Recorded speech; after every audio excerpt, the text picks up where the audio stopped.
the pilgrimage. If you can hear this, you are still alive.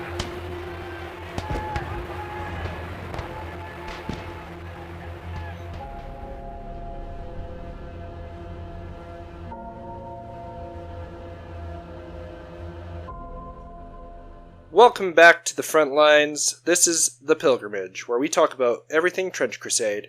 I am your host, Gunnar, and I am joined by my co-host, Chance. How you doing, Chance? Fantastic. Just looking forward to seeing some blight infecting across the lands. I bet you are. You filthy, filthy boy.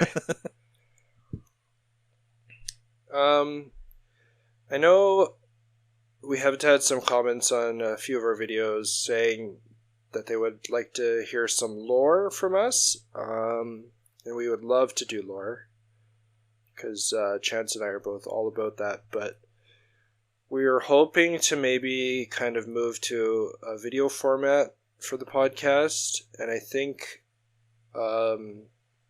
doing lore and having some pictures and stuff that we can talk about. Because a lot of this game has a lot of amazing art, and just being able to talk about those pieces and having people being able to visualize that as we talk about it, I think would be important. Also, with the campaign map being released, just kind of going through that little timeline would be nice, to show it on the map as we go. So we'll be looking at getting that accomplished here in a little bit, but just be patient with us. Yeah, I'm really looking forward to showing my face on camera. That's just going to be a delight for everyone. Viewership down. Listen, I'm the one that's bald. People are going to be blinded. If you can come and tell us where you're listening from, that would be cool. I'm just kind of curious where the few listeners that we do have are coming from. So just leave a comment on YouTube. And if you're just listening on Apple Podcasts, Amazon Music, Spotify, keep doing what you're doing. We're loving to see all those listens coming in, and drop a comment, Blue Sky Social. We'll try to engage with you guys as much as we can. We'd love to. Join the Discord. There's links in the podcast descriptions and Facebook group. But today we are going to talk about campaigns for Trench Crusade, which Chance and I are big campaign players for. Every time we get to the tabletop, we like to put together little narrative campaigns for our games. It just makes the games a little bit more enjoyable for us. Yep. I'm not the biggest matched play kind of guy going out for tournaments or anything like that. I want my army to feel like it's my army on the table, not just the meta army. I like to give my little plastic men names. Yeah. And give them stories, because I'm cool like that. But so we're going to start talking about the campaign. We're going to give kind of our thoughts about it. I know on our rules episode, I felt pretty dry, so we're going to try to add a little bit more flavor here as much as we can. Just kind of how we feel about what we'd like to do for campaigns and how we can make it narrative. But when you start a campaign, you need at least 2 players, which is pretty obvious. You need 2 players to play this game. And you are able to play against players that are not part of the campaign. That's fine, at least as for the rules here. And when you pick your warband, you're going to get a threshold value of 700 ducats. And your max value of your army that you can field will have different threshold values for different armies, just depending on which warband you take. You'll have a war chest value equal to the threshold value. So if your warband value or warband threshold value, is 700 ducats. Your war chest value is 700 ducats, and that you use that war chest to purchase your troops, your war gear, and all the things you can imagine to fluff out all your troops. And then once you pick your warband, you're going to pick a patron, and this is kind of what your troops are following, who and what your troops are following. We're going to go over them now, but we're just going to pick out a few skills that you could possibly get with your chosen patron when you level up your elites. The first one will be the Temporal Lord. New Antioch only. And I took the Mendelist chemicals. Blood markers of this model cannot be added to the injury rolls against this model. Other bonuses to the injury rolls apply, and Bloodbath against this model works as normal. So this one I think makes your models like unbelievably tanky. Oh, for sure. It seems like it. Like, you're still going to get other bonuses to injury rolls, which is fine, but having people just being able to, take off blood markers to add 1 dice, 2 dice to your injury roll, like, it's not going to happen. So you're going to have one model that's just crazy tanky. Yep. They'll have to get to the bloodbath, and getting 6 blood markers on one model seems a bit tough. A little tough, yep. You had one? Yeah, of course. I took the sniper school. It just seemed really cool to reduce the blood markers by 1 to cause the bloodbath. Again, same sort of concept. Just get up to that bloodbath. I want to see more bloodbaths. True. Yeah. I don't know how, I don't know enough about the new Antioch to know if they're really going to be good at shooting as compared to some of the other armies, but, I mean, I think they are from the looks of them, so. Yeah, new Antioch looks pretty shooty for sure. Yeah. Next patron, we have the Warrior Saint. Trench Pilgrims and New Antioch only. I picked the Blessings of the Warrior Saint. This model starts each battle with D3 Blessings dice. I think Blessing dice are crazy. Being able to just impact injury rolls with a -1 dice is going to be really good. Yeah, definitely.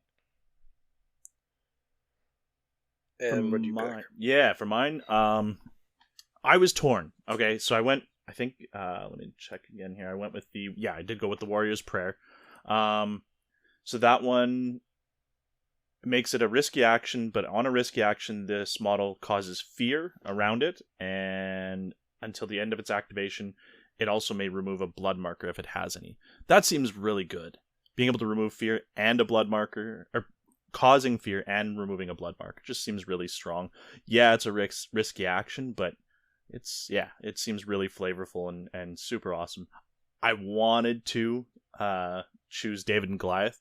I really love the idea of a model doing a melee attack action against something that has a 40 mil or larger base, rolling 3d6 to hit instead of 2d6.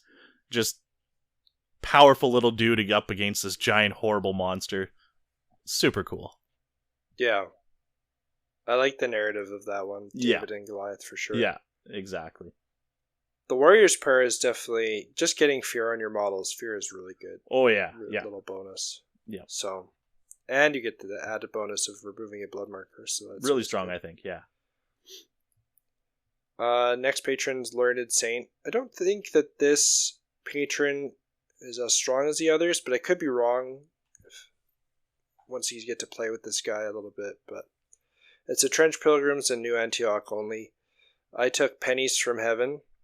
At the end of the battle, each battle, if this model was fielded, your warband gains an additional d6 times 5 ducats. And nice I love money. Love the ducats. That's right. I think for a new Antioch, this will be a good one. Yeah. Just because their stuff can get expensive, all of their equipment. So Fair, yeah. So for mine, I chose the healing arts. I'm notorious for losing lots of models, characters dying in games, and such. So what? when What I do you mean? saw when I saw something that allows me to re-roll on a serious injuries chart, that sounds good. So I took that one without blinking. Yeah. Yeah, that one seems good. The one downfall is the second roll stays. Whatever you get on that second roll, it has to be that. Yeah, but at least like if you're getting the out of action roll, you Yeah. can just be like, well, I have a chance to not be out of action. Yeah, exactly. Rerolling this bad boy. Infernal Noble, next patron. Heretic Legion, Court of the Seven-Headed Serpent only. I picked Hellfire. This one is just... I don't know how good it is, but... It seems really cool. When I play the Thousand Suns, they used to have all this wacky shit. Like... just like this, and I love that. I mean, it's very thematic. Mm-hmm. So it's a risky action. Select a friendly model within 18 inches of the caster that the caster can see. Draw a straight line between the models, which travels along the ground. Every model in the way spontaneously bursts into flames from hell. Roll on the injury chart for each model, including the friendly model at the end. The attack has the keyword fire. And just like the keyword, this little skill is fire. Absolutely. I also chose this one because it's so cool. I love it. Yeah, in the right circumstance, it could really pay off and do some... Well, I mean, think about this. You're in a trench, and you've got a whole line of guys trying to run at you, and you throw this down. I actually didn't think about that. Yeah, there's trenches in a game called Trench Crusade. Yeah, yes. Right? How wild. I love at the end, too, it's just like, you have this infernal sorcerer blasting magic all over the place, and then it's like, oh yeah, you're going to be the incipient to my spell here, and you get to burst in flames along with everything in between. Sacrifice this little peon. Delicious. Sublime Gate, next patron, Iron Sultanate only. I picked the Rightfully Guided. At the beginning of the battle, select any one action, aside from charge, or a standard melee range attacks by an enemy model. This attack cannot target, affect, or damage the Rightfully Guided model in any way. Ooh, nice. Yeah, it just seems like a really good way to deny. Yep. Like, what the first thing I thought it would come up with is just that artillery witch. Yeah, right. And her ridiculous action. Yep. Because it's not a standard or melee ranged action, so I'm pretty sure this would work. That you just like cancel out her bomb. Mm-hmm. It's just like, yeah, you're not doing that one anymore. None of that. On mine, I took the Janissary training. I don't know why. This one just thematically spoke to me. And so during activations that this model has charged, it gains +1 dice to hit with its melee attacks, and then it also ignores any penalties for using an offhand melee weapon. Which, I don't know, I really like the idea of that. Maybe I was just feeling a little stabby. Yeah, I love the idea of like going on the charge over the trench wall, and any time you can get boosts to that, I think it's really cool. Yep. Now we're getting into some dark patrons here. Order of the Fly, Black Grail only. I took Knight of the Flies. I just think that name is really cool. Mm-hmm. Just to have on your character. But range attacks against this model suffer -1 dice to hit. So just very standard. You see this a lot in a lot of other tabletop games. It's kind of buff to your characters, but yep. Harder to hit because of all the flies. Yep. and you want to get those Black Grail models up into melee. So. Oh yeah, yep. I chose the Grail Plague. I mean, what else is there? So with the Grail Plague, at the start of each battle, you select one enemy model without the keyword Black Grail. It starts right away with an infection marker. And as we were talking about earlier, anything that starts with an infection marker, when it gets activated, gets another infection marker. So it's just going to spread right away, yeah. I love it. Is it the best? Maybe not. It could be a really good turn one move. You just pick one of the models that hasn't gone yet. Know they're getting 2 infection markers right off the bat. Yeah, exactly. At the start of the game. Mimon, next patron. Heretic Legion, Court of the Seven-Headed Serpent, Greed only. And then it's mandatory for the Knights of Avarice, which is the Heretic Legion subfaction. I took Plutocracy.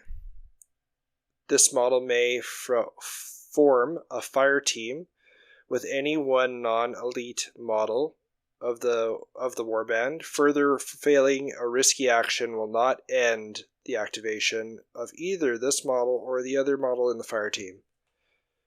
So with fire team, you just make a group and then they act on the same turn. So you're getting 2 models to activate at the same time.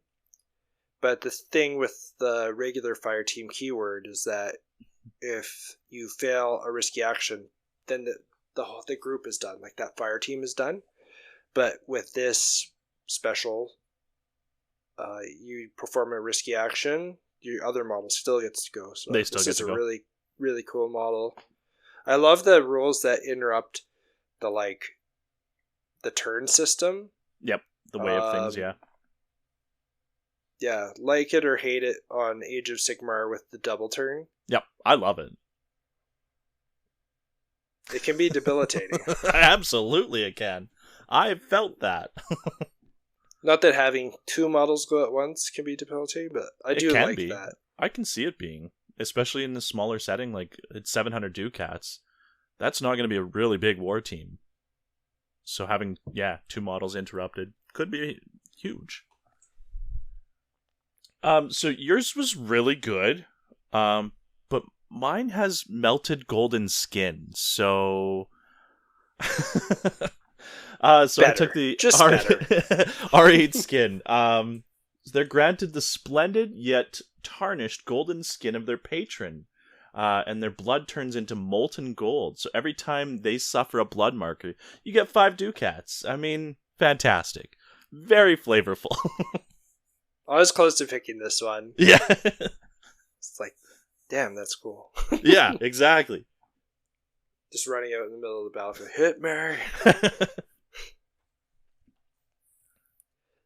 Now for my favorite title for a patron of this entire selection. The Anti-Pope of Avignon. Oh. Beautiful. That is just the coolest name ever. Yeah. Anti-Pope? Now I want to have a Black Grail army. Yeah. Come on, join in the filth. So it's fun. Black Grail only, of course. I took Swine Hybrid, which is hilarious. The movement characteristic of this model is increased by 2. Seems very simple, just straight up nice buff. Yeah. But what's good about this too is that you're adding 2 to your charge as well. Yeah. So if you make your 6-inch model now a movement model, an 8-inch model, now your charges are 8 inches as well, and I think that just makes it a lot more deadly. Mm-hmm. Oh, especially like we were saying that Black Grail, you want them to be up close and personal, and that much closer, that much quicker. Yeah, it seems that way anyway. Yep. I chose the Feast on Disease. This one was very interesting to me, And I've definitely got some rules questions about that. So as long as the target has at least one infection marker on Feast on Disease, when the attack is made, all attacks of this model need one less blood marker or infection marker to cause a bloodbath. So infection markers can help cause bloodbaths from this, it seems. Sick. Pun intended. Pun intended, yeah. Yeah, I remember just before we started this, we looked this up. Because I was like, infection can cause bloodbath? Yeah. Yes, it can.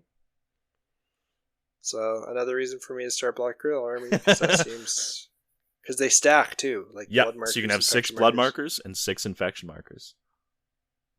I don't know why you'd ever want to bloodbath something twice, because hopefully you kill it the first time. But, yeah. Well, I guess on the tough characters. Just in case, yeah. It's like, oh, you just survived the first out of action? Boom. Bloodbath. Here's another again. one for you. Bitch. So, once you select your patron, you're going to play a game with another person. And then you're going to play games with everybody in your campaign group. I love how they split up the games. So you'll pick a scenario when you, out of a list of early game or early campaigns. Yeah. And as you play more games, I believe it's after 3 games in the early section, then you'll move to the mid-campaign scenarios. I love how it just escalates like that. Oh, yeah. Yeah, and then at the end, there'll be a final battle at the end. The Great War. Yeah. But if you ever have like a higher battle count player, they will use their chart. So if you're playing early games, I'm playing mid games, we'll just play a mid game when we come together to play. Yep. Yeah. And then after the battle, make sure you record your victory points as per the scenario. They didn't mention that in the rules there, but very important. It could be in each scenario. They mention it probably. Yeah. It's just when we end the game or end the campaign, you have to add up all your victory points. Right. So just keeping track of all those will be very handy. Once you play your game, and the dust is settled, you're going to have to determine your injuries and casualties. And for every out of action model, you will determine injuries of elites or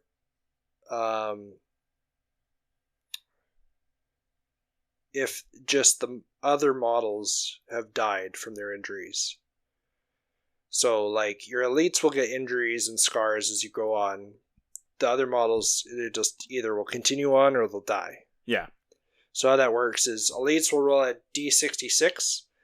You'll consult the trauma table. Sometimes, if you roll really good, you get nice little buffs, and you don't have to take a scar.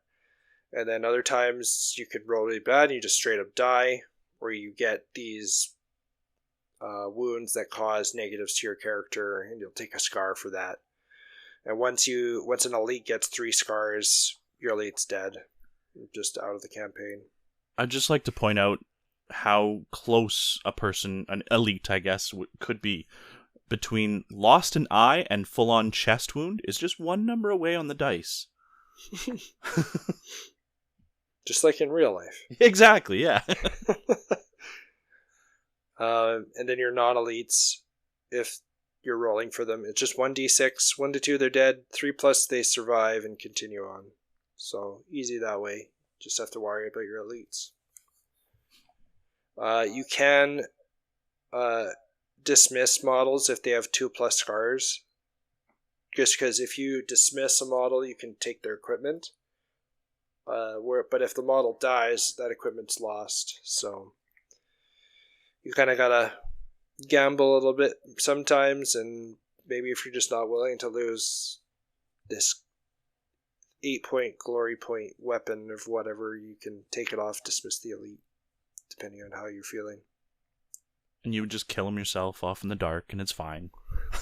Yeah, well, Yeah. you can't just leave Disbanded, the quote war. unquote. Yeah, I disbanded you with my musket. Yeah. Experience and advancement. So you can get more experience on your elites, and you can also advance different non-elite models into elitehood status, which is really cool. I love being able to flesh out your character models and give them more flavor. Yep. Make it your own, more and more. And then I also like hero-like peasants. Just like my trench pilgrims. I'm going to have like one hero trench pilgrim. Who's going to get raised up to, yeah. elite status. Exactly. Because he took out some crazy beast with his bolt rifle. Bolt action rifle. Not a well, maybe there's bolt rifles in here. I don't know. So every time you finish, if you field an elite, they're going to get an experience point, even if they are taken out of action. As long as they don't die, they're going to get an experience point. And then for each, if they completed a glorious deed, they'll get another experience point.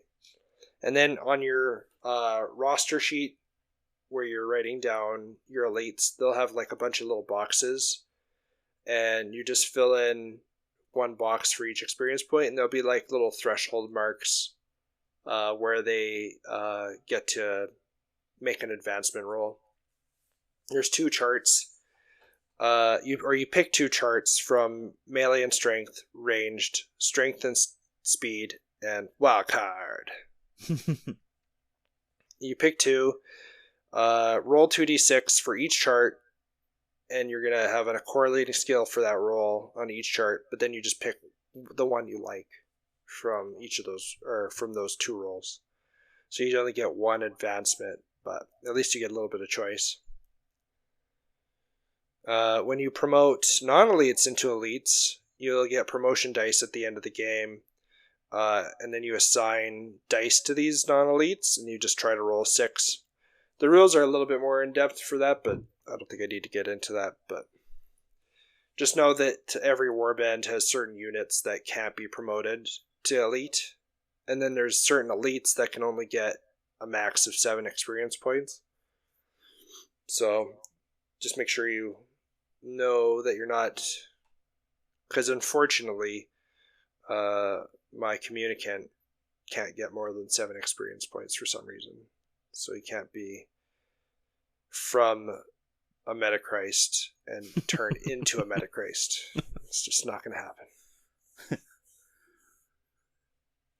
And the 6 allies and mercenaries, you can never promote any of them. Right. Unless they're noted in their own specific rules. Yeah. They're like pretty strong on their own. Oh, yeah. Yeah. So like, I feel like that's pretty good. Yep. It's probably a good move. 6 elites max for each warband. I think that's fair. Mm-hmm. Although fielding a whole army of elites seems cool. Yep. I'll just have 8 communicants running across the battlefield because I love those guys. Sweet. As you play games, you'll increase your warband threshold and your max field strength. So your threshold goes up by 100 after each battle. Your field strength goes up by 1. Your field strength is just number of models. Now, if things are going bad, it's at this point you can request reinforcements. And let's say you've lost like half your army, like half of them have died. But you can do this request reinforcement step, and you'll forego exploration and looting step, which is where you're going to get a lot of your equipment and extra special gear, more money. You'll get money either way. But you'll have to get rid of all your equipment and empty your war chest of ducats, and then you'll buy a whole new warband with equipment and up to your threshold value, and then you do not keep the leftover ducats. So it seems very debilitating to do this, especially because you're just like getting rid of all your stuff. But I mean, it gets you back in the game. Yeah. Because there's gonna be someone in your campaign that's gonna get just If nobody can see, but Chance is raising his hand. It's definitely gonna be me. Snake eyes on every injury or out of action trauma test, and he's going to lose half his army just based on that. Yeah. But I'm going to love it. It's going to have a great time. It's all the fun. So at least you're not, when you go into the next battle, you're not fielding half the warband you should. Yeah. And then after that step, exploration. There's a really cool exploration sequence. You'll get a number of exploration dice based on how many games have been played. There's also like a exploration skill chart that'll you'll get extra exploration skills you can help modify the result and get you more dice. And then when you consult the exploration table with that rule, you'll go to a location, you'll collect loot, and this is where you can get some really cool stuff. There's like legendary glory items, and there's bad stuff in there too, but it's neat that there's like a narrative way to get extra stuff for your army. And it wasn't just the rules. They added a little flavor to each item. But like when you're it's not like, oh, I did this battle, I lost the battle, I don't get any good stuff. Yeah. You can still do this exploration step, at least as long as you didn't do the request reinforcements. And if you roll well, it's like, oh, I just came across all this awesome stuff I can equip with my guys that I didn't have to spend money on. Like the stash of drugs and erotica. That's right. It's perfect for every warband. Did you just look in your closet, Chance, or are we playing Trench Crusade? Yeah. Yes. Now, there is a way, like if you roll too low or too high with this exploration sequence, you could just find nothing. But you still collect ducats based on your dice roll. It's your dice roll times 10. You'll get that every time. And then you can hire new recruits. You just, from your warband list, you just hire what they're worth on how many ducats they're going to cost you. And then after that, you can trade, buy items allowed for your warband. You'll see like in your warband list of equipment that you can buy. It'll be in your little rules there. And you can just pick what you want from there, but make sure you're following the limits, because there's certain weapons you're only allowed a certain amount of. But and then as you're completing matches, you'll get glory points, and you're allowed to pick up glory items. But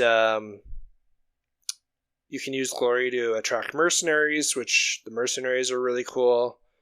I can't wait for them to flesh out the mercenary list, because there's a lot of potential there too. Trench Pilgrim, New Antioch. Yep. Mercenaries. I'd love to see some more heretic side. Yeah. Heretic mercenaries. And then you can acquire special equipment with glory points. But the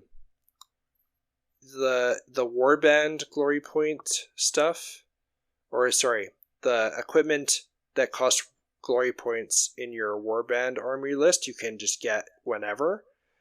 But the glory items in the campaign rules, you'll have to wait in the exploration and looting step to find. It'll say like, oh, you found equipment stash, a legendary equipment stash. You're now allowed to spend glory points to, buy something from this list. And we went through and picked 2 each that we thought was really cool. It's huge, like at the end of this Big list, campaign rules, like it's almost like half the rule book is just glory items. But my first item that I picked, which is awesome, is the Holy Hand Grenade. Classic Monty Python Holy Hand Grenade. Blows my enemy to tiny bits. 2 glory points, 8 inches range, plus 1 dice to injury on demonic, black rail or demonic combatants. It gets shrapnel, it gets assault, blast is 2 inches. It's really great.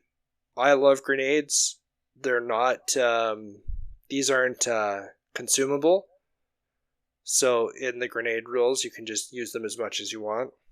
Oh. So watch as my trench pilgrims with holy hand grenades are running up the field, just tossing them everywhere. Oh, I don't like it. But how about you go with yours next? Yeah, sure.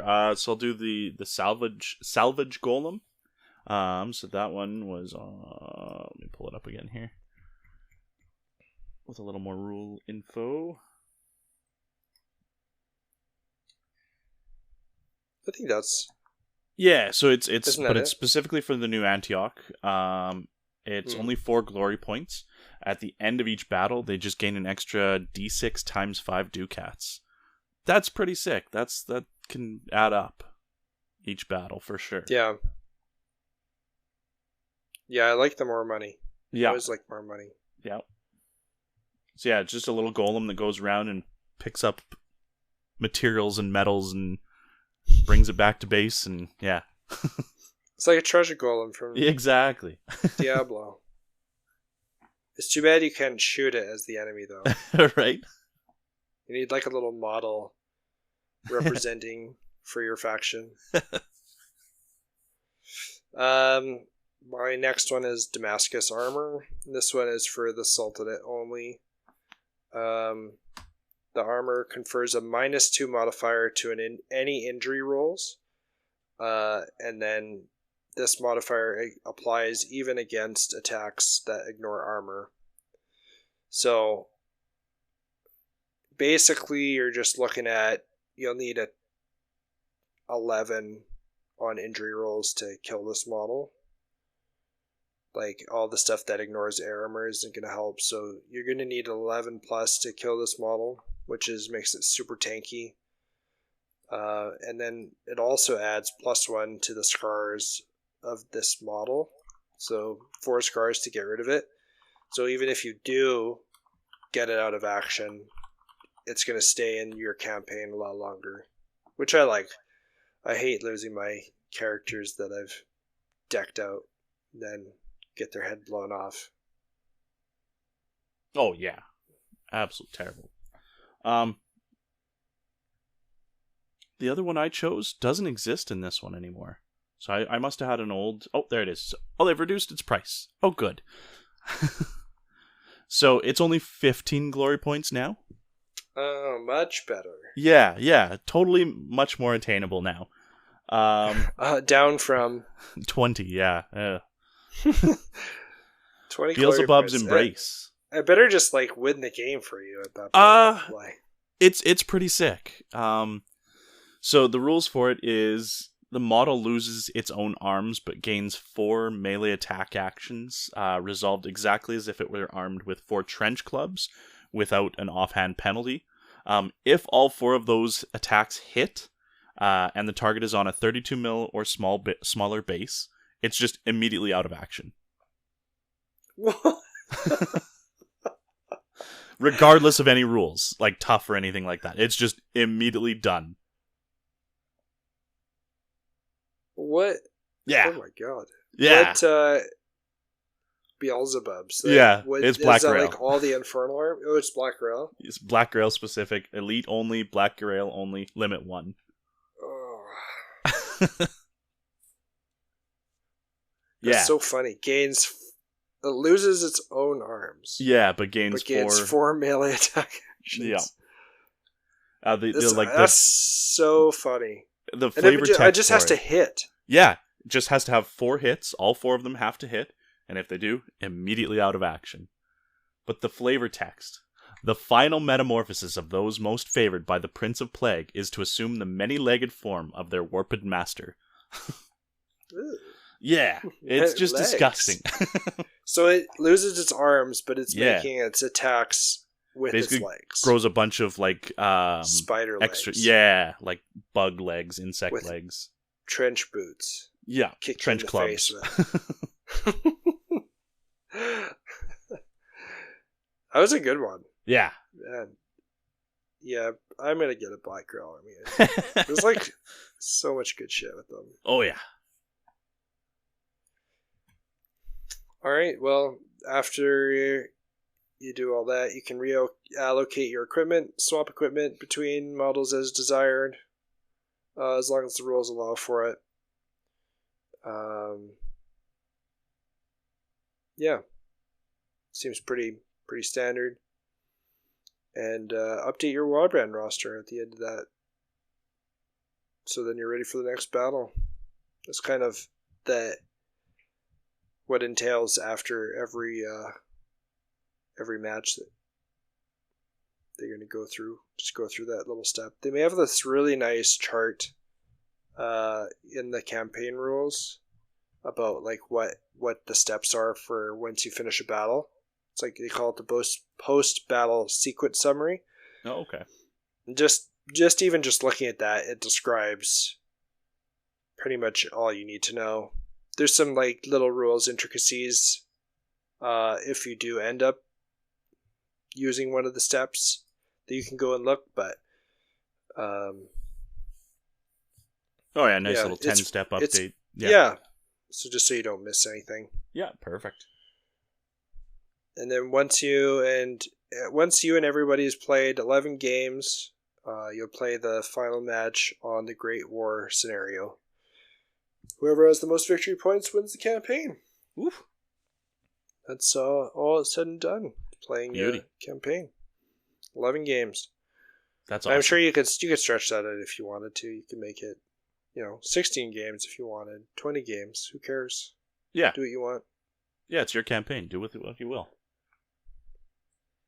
And then the scenarios those are all in the rule book, correct? Yeah, all the scenarios are at the end of the end of the rules. Yeah.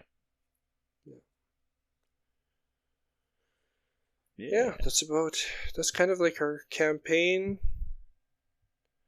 rules podcast for you. Anything else everybody's, you wanna add? Hit us up with what your favorite glory items are, or what your favorite patron is, who you're playing, anything like that. Let us know. Yeah, that's a great idea. We had somebody post some of their finished terrain, which looked amazing on our Facebook page. Yeah, that stuff looked sick. Yeah, that was awesome. Yeah. Yeah, I think I'm gonna be playing when I play the Trench Pilgrims. I think Warrior Saint is having the Trench Pilgrims are being led into battle by, or like where they're getting their orders from is like an archangel. It seems kind of dope. Oh, I love it. It's gonna be really fun when we finally get a campaign going together. Yeah, in due time. Indeed. Anyway, I think that kind of wraps this up. Yeah. But just keep listening. We love seeing all the little views that we're getting, and hopefully you guys like what we're doing. We're going to keep doing it. Hopefully you're going to see us here in video soon, and we might try to stream it. We'll see, and then you guys can hop in, and we'll do like a little bit of interaction before we start recording, and do some chat reaction and stuff. But until next time, keep marching and don't shoot till you see the red of their eyes.